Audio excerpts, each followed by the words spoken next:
ঝিনাইদহের সংসদ সদস্য আনোয়ারুল আজিমকে সবশেষ দেখা যায় কলকাতার নিউ মার্কেট এলাকায়। তদন্তকারীদের তথ্য ও সিসিটিভির ফুটেজ বিশ্লেষণ করে দেখা যায় ১২ তারিখ কলকাতায় গিয়ে ১৩ তারিখ বিকেলে বিধান পার্ক এলাকা থেকে আসেন নিউ মার্কেট এলাকার একটি হোটেলে। সিসিটিভির ফুটেজ বলছে ১৩ মে স্থানীয় সময় বিকেল ৫:১৫টার দিকে কলকাতার নিউ মার্কেট এলাকায় একটি আবাসিক হোটেলের সামনে সবশেষ দেখা যায় এমপি আনারকে। এক সঙ্গীসহ দাঁড়িয়েছিলেন কারো অপেক্ষায়। কিছুক্ষণের মধ্যে একটি লাল প্রাইভেট কার এসে দাঁড়ায়। সামনের বাঁ দিকের সিট থেকে নেমে আসা ব্যক্তিকে সালাম দেন এমপি আনার।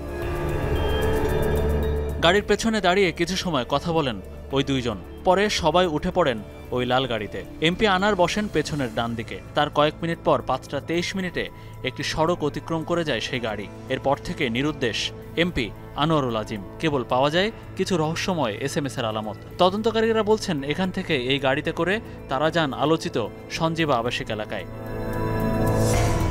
আর এমপির সাথে যারা ছিলেন তারা বাংলাদেশি। এমনকি যে ফ্ল্যাটে গিয়েছিলেন সেটাও ভাড়া নিয়েছিলেন একজন বাংলাদেশি ব্যবসায়ী। ইতিমধ্যে WB18AA5473 নম্বরের গাড়ি উদ্ধার করেছে কলকাতার পুলিশ। মনিরুল ইসলাম, যমুনা নিউজ।